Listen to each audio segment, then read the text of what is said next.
Thank you, Dr. Bhal, for giving me the opportunity to share our work in front of all of you. So this picture actually is just taken a few days ago when both Dr. Bhal and Mr. Shashank came to visit this site. There's a completely barren piece of land where we are starting some reforestation activity. And the project is called 14 Trees. And I'll give you a little bit of a context, a background as to why the project is called 14 Trees and what we are trying to do. So the story actually started back in about 2009. When I remember I was on a flight from Mumbai to Newark and I was reading an Economist article. And the Economist article was actually throwing some of these numbers. And I think these are all facts, but I was having very difficulty kind of absorbing these facts. You know, these numbers like 850 gigatons CO2 in the air. I mean, is this something I should be worried about? What does this mean? How does it relate to what I do? And I have spent all of my time doing mathematics, statistics, computer science in my life, and I cannot make sense of this number. So this whole thought came in my mind that how do we expect people to take any climate action if they cannot grasp and absorb what is going on. And I think the root of all of our climate action initiatives is that until it trickles down to individuals and people, we can do all policy framework, government interventions, COP26, everything, but at the ground, until people sort of assimilate, absorb these ideas at a certain level, we can't expect any great revolution. And the reason is, ultimately it boils down to our lifestyles, the way we are living, and some kind of changes are brought at that level. This problem cannot be tackled. So I've been sort of searching for, how do we kind of find a narrative which we can take it to people and kind of involve them in this journey.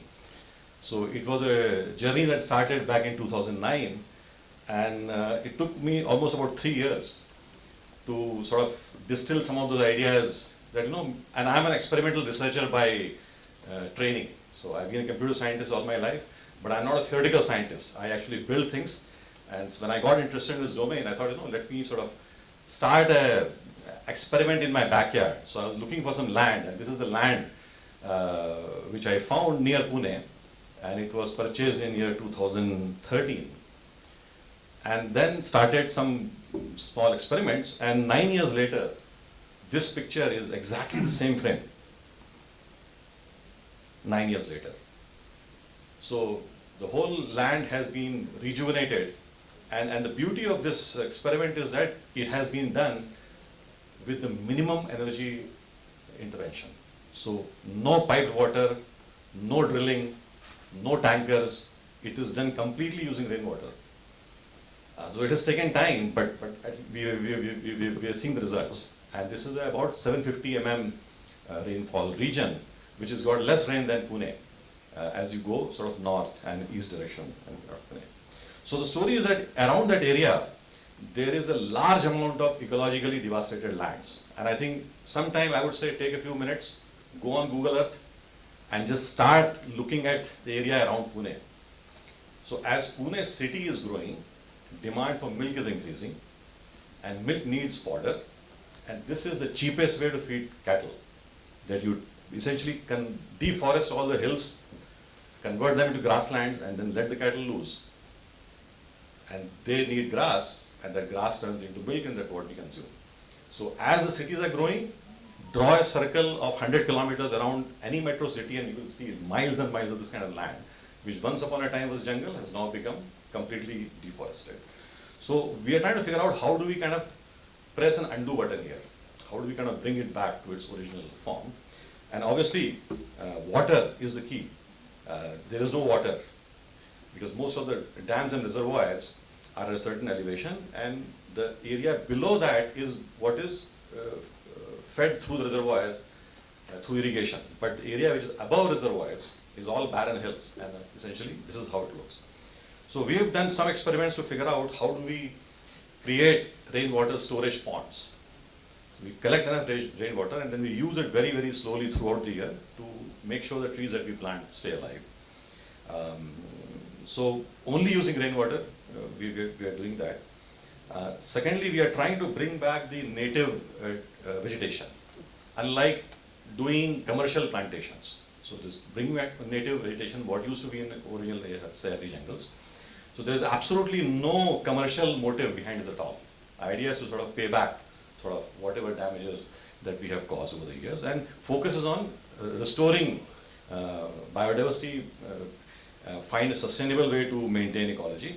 And since I come from a science background, I'm trying to do this entire project as systematically, thoroughly as possible, so that we are tagging everything, every asset we are creating, using GPS, geo-positioning, and we built a complete cloud backend to record everything that is happening, so that this entire large project becomes a sort of a laboratory for doing research on carbon sequestration, not just a forestation project, but a scientific lab to do the study.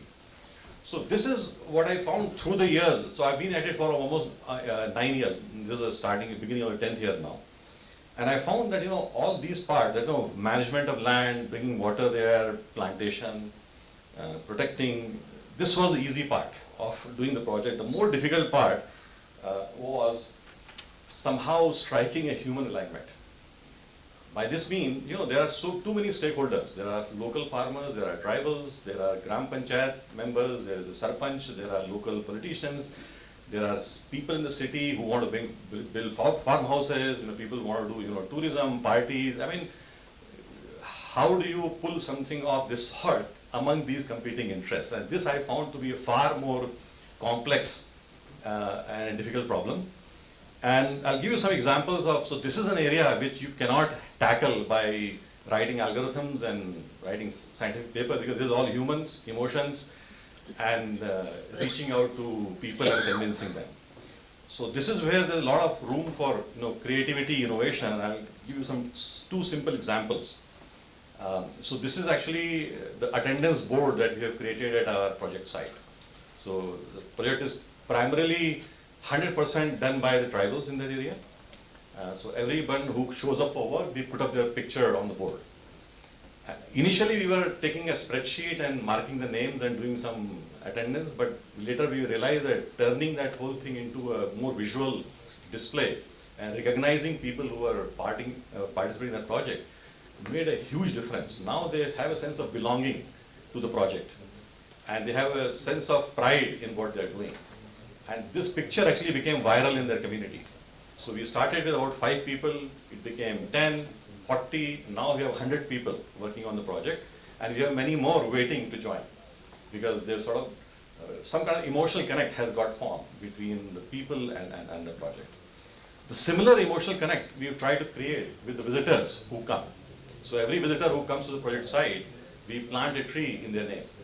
So each tree has a identifier. So just like we have MAC addresses for the Ethernet ports, MAC addresses for electronic devices, we have created MAC address for every tree. And as people come, we map their name to the MAC address, similar to where we do IP address mapping to the MAC address in the internet. Since I sort of come from that background, I'm trying to push some of those ideas in here. What it does, it sort of forms that emotional connect between the person that, okay, I have planted a tree. And when people become curious, tell me how my tree is doing.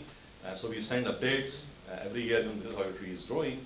So the basic idea is, as you're doing reforestation, you start engaging people into that activity in some form. It will be best if they can come physically, or if not, then at least electronically, you can kind of deliver the experience. So coming back to why I call this project as 14 trees.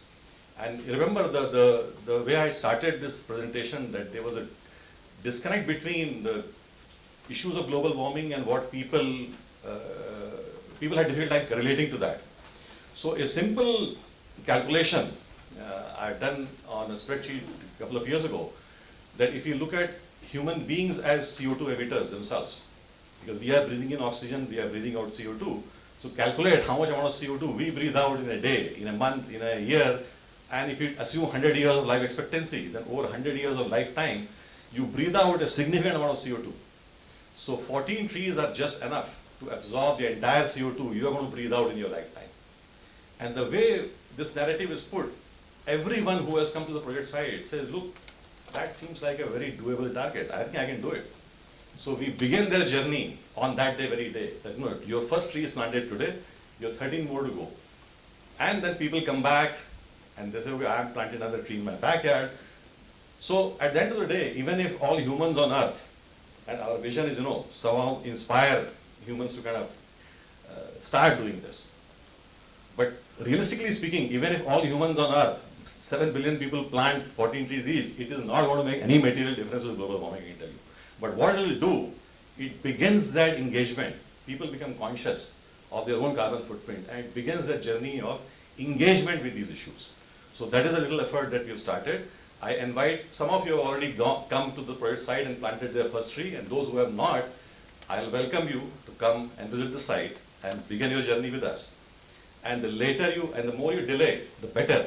Because if you come in March, April, May, you will get a first-hand feel for what it takes to plant and sustain a tree in that kind of a heat at top of a hill. So those who want to skip that, please come soon. But those who delay, the better. Thank you.